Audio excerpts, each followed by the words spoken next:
Okay students, let's start today class. Today we're going to start learn basic terms. And basic terms are very important in accounts. If you know the basic terms, then only you will come to know how to pass the entries. So today basic terms. सबसे पहले हम कौन सी basic term जानेंगे? आपको मैंने कल बताया था कि बिजनेस में हम कौन सी ट्रांजैक्शंस को रिकॉर्ड करते हैं. कौन सी ट्रांजैक्शंस को रिकॉर्ड किया जाता है? Which are measured in terms of money के टर्म में जो ट्रांजैक्शंस होती है हम उसी को बिजनेस में रिकॉर्ड करते हैं. ओके, तो transactions can be events, it is also known as events, sale, purchase और any expense which you have paid और incomes which you have received. तो देयर आर बहुत सारी ट्रांजैक्शंस होती हैं जिनको हम अकाउंट्स में रिकॉर्ड करते हैं, ठीक है ना. लेकिन उन्हीं ट्रांजैक्शंस को रिकॉर्ड करेंगे जो किस में होंगी? मनी के टर्म में होंगी.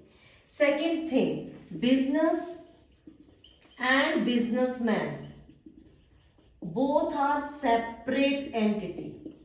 दोनों क्या है? सेपरेट एंटिटी है. जो बिजनेसमैन होता है वो बिजनेस में पैसा इन्वेस्ट करता है और जो पैसा बिजनेसमैन बिजनेस में इन्वेस्ट करता है that money is known as capital. तो कैपिटल क्या हुआ? The money which is invested by the businessman in the business, that is known as capital. Transactions, the events which take place in the business. Second is capital. Capital is the money which is invested by the businessman in the business, that is known as capital. Clear? Now third point. If you purchase any goods, now what are goods? First of all, you should know what is the difference between goods and assets. Goods क्या होते हैं? Goods वो चीज होती है जिसमें business deal कर रहा है. यस, सपोज करो आपकी फर्नीचर की दुकान है तो फर्नीचर तुम्हारे लिए क्या हुआ? गुड्स हुए. और एसेट्स क्या होते हैं? जो बिजनेस के पास लंबे समय तक रहते हैं, जो इसमें बिजनेस डील नहीं कर रहा होता है लेकिन बिजनेस उसे यूज करके फर्दर प्रोडक्शन कर रहा होता है, that is known as assets. Okay, तो गुड्स क्या हुआ? जिसमें बिजनेस क्या कर रहा है? डील कर रहा है. और एसेट्स क्या हुए? जिसमें बिजनेस डील नहीं कर रहा है, जिससे बिजनेस कमाता है, that is known as assets. Now let's talk about detail in assets. Now what do you mean by assets? Assets होते क्या है? Assets are the things which are remain with the business for a longer period of time. Assets क्या होते हैं? वो चीजें होती हैं जो बिजनेस के पास रहती हैं. दो तरह के एसेट्स होते हैं. एक आपके होते हैं नॉन करंट एसेट्स और दूसरे आपके होते हैं current assets. Non current assets वो एसेट्स होते हैं जो बिजनेस के पास लंबे समय तक रहते हैं, जिसमें बिजनेस को ह्यूज इन्वेस्टमेंट करनी पड़ती है, ठीक है ना. इन वाले एसेट से बिजनेस कमाता है. और करंट एसेट्स वो एसेट्स होते हैं जो बिजनेस के एक साल के अंदर अंदर कैश में कन्वर्ट हो जाते हैं, that is known as current assets which convert into cash within a year. जो एक साल के अंदर कैश में कन्वर्ट हो गए वो कौन से हुए? Current asset. जो हमारे पास रहते हैं लंबे समय तक और जिससे हम बिजनेस कमाता है वो कौन से होते हैं? Non current asset. For example, अब तुम्हारा घर है तो तुम्हारा घर तुम्हारा करंट एसेट में आएगा, फिक्स्ड एसेट में आएगा? यस, नॉन करंट एसेट में आएगा. और जो तुम्हारी नोटबुक्स हैं वो किस में आएंगी? करंट एसेट में. जो तुम्हारी बुक्स हैं वो किस में आएंगी? नॉन करंट एसेट्स में. जो आपके पास मोबाइल है, बाइक्स हैं, ये सारे किस में आएंगे? नॉन करंट एसेट्स में आएंगे.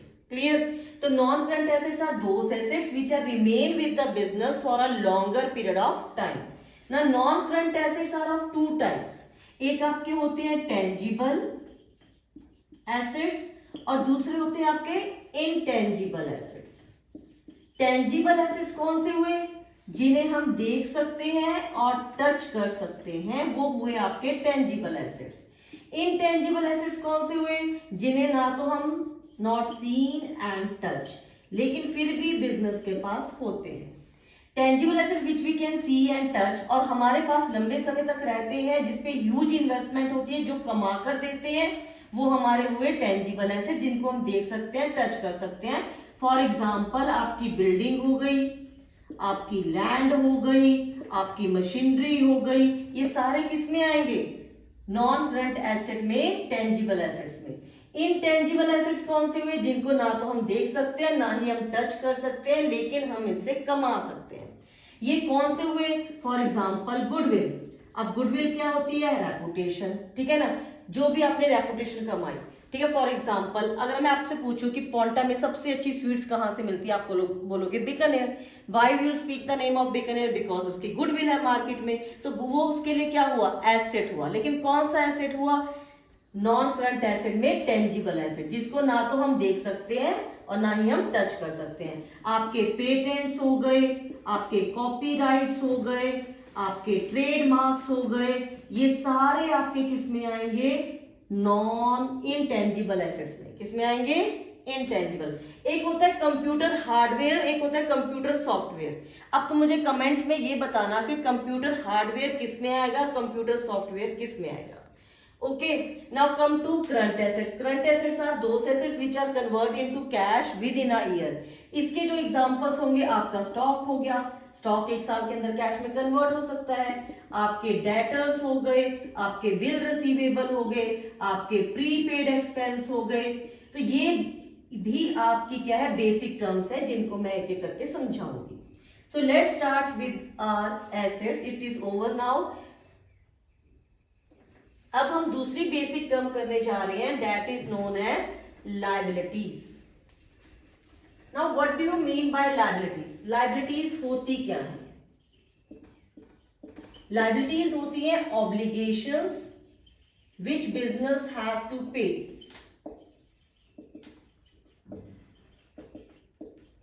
लायबिलिटीज क्या है? ऑब्लिगेशंस है जो बिजनेस को पे करनी पड़ती है। ऑब्लिगेशंस मतलब तुम्हारे कर्जे, उन्हें कहते हैं liabilities. Now liabilities are of two types. Liabilities भी दो तरह की होती है। एक होती है नॉन करंट लायबिलिटी और एक आपकी होती है करंट लायबिलिटीज। ये भी वैसी है। नॉन करंट लायबिलिटीज वो कर्जे होते हैं जो तुम्हें एक साल के बाद देने होते हैं, they comes under non current liabilities. और करंट लायबिलिटीज कौन सी हुई? जिन्हें हमें एक साल के अंदर अंदर क्या करना पड़ता है? वापस करना पड़ता है, विच वी हैव टू पे विद इन अ ईयर। जो एक साल के अंदर देनी है वो हमारी होती है करंट लायबिलिटी, जो एक साल के विच वी हैव टू पे आफ्टर 1 ईयर। जो एक साल के बाद देनी है वो किस में आती है? नॉन करंट लायबिलिटीज में आती है। क्लियर? अब इसके नॉन करंट लायबिलिटीज के क्या हो सकते हैं? आपके डिबेंचर्स हो गए, आपके लोन्स जो आपने बैंक से लिया। अब लोन शॉर्ट टर्म भी हो सकता है, आपका करंट और लॉन्ग टर्म भी हो सकता है। अगर आपने बैंक का लोन 1 ईयर के बाद देना है तो वो किस में आ गया? नॉन करंट लायबिलिटी में। अगर आपने बैंक का लोन एक साल के अंदर अंदर वापस करना है तो वो करंट लायबिलिटी में आ गया। Is it clear? अब करंट लायबिलिटी वो लायबिलिटी जो एक साल के अंदर वापस करनी है। इसके एग्जांपल्स कौन से हुए? आपके क्रेडिटर्स हुए, आपके बिल्स पेबल हो गए, आपके आउटस्टैंडिंग कोई भी आउटस्टैंडिंग एक्सपेंस हो गया। ये सारा किस में आते हैं? करंट लायबिलिटीज में। Is it clear? Okay, so how many basic terms we have covered? Business transactions जो इवेंट्स बिजनेस में होती है। दूसरा हमने क्या सीखा? कैपिटल। कैपिटल क्या होता है? जो बिजनेसमैन बिजनेस में इन्वेस्ट करता है। थर्ड वी है what we have learn? Assets. Assets क्या होते हैं? ठीक है ना। Then liabilities we have discussed. Now next is creditors. Now who are the creditors? Creditors बनते कैसे हैं? क्रेडिटर्स होते कौन है? देखो बेटा, बिजनेस में हम परचेज करते हैं। हम परचेज दो तरह से कर सकते हैं, या तो हम परचेज कैश में कर सकते हैं या फिर हम परचेज क्रेडिट में कर सकते हैं। या तो आप सामान खरीदोगे कैश में या आप सामान खरीदोगे उधार पे। अगर तो आपने सामान खरीदा कैश में तो आपके पास से कैश जाएगा। अगर आपने सामान खरीदा उधार पे तो अब आपकी लायबिलिटी बढ़ेगी। लायबिलिटी क्या होती है? ऑब्लिगेशन जो हमने देनी होती है, कर्जा होता है जो हमने पे करना होता है। अब यहाँ पे अगर आपने सामान खरीदा उधार पे, ठीक है ना, तो अब आपको पैसे, अभी आपने पैसे नहीं दिए, अभी आपने देने हैं, तो ये लोग तुम्हारे क्या बन जाएंगे? क्रेडिटर्स। कौन बन जाएंगे? क्रेडिटर्स। तो क्रेडिटर्स कौन हुए? These are those person to whom the business have to make the payment. Creditors वो लोग होते हैं जिनको बिजनेस ने पैसा देना होता है। They are known as creditors. Same way ऐसी सेल होती है। सेल हम दो तरह से कर सकते हैं, या तो कैश में कर सकते हैं सेल, या फिर किस पे करेंगे, क्रेडिट पे करेंगे। अगर तो कैश में की तो बिजनेस में कैश आ गया, लेकिन अगर उधार पे कैश किया, सॉरी उधार पे सेल की तो क्या होगा, इसका मतलब तुम्हारे पास पैसा नहीं आया, तुमने सामान बेच दिया लेकिन पैसा नहीं आया। तो जिन लोगों से तुमने पैसा लेना है, जिनको तुमने उधार पे सामान बेचा है, उन लोगों को हम कहते हैं डेटर्स। क्या नाम लेते हैं, डेटर्स। तो डेटर्स कौन हुए, from whom we have to take the payments, जिनसे हमने पैसा लेना है। और क्रेडिटर्स कौन हुए, from who are the creditors, to whom we have to make the payments। ये वो लोग हुए जिन्हें हमने पैसा देना है, और डेटर्स वो लोग हुए जिनसे हमने पैसा लेना है। Okay, so this was the today's video.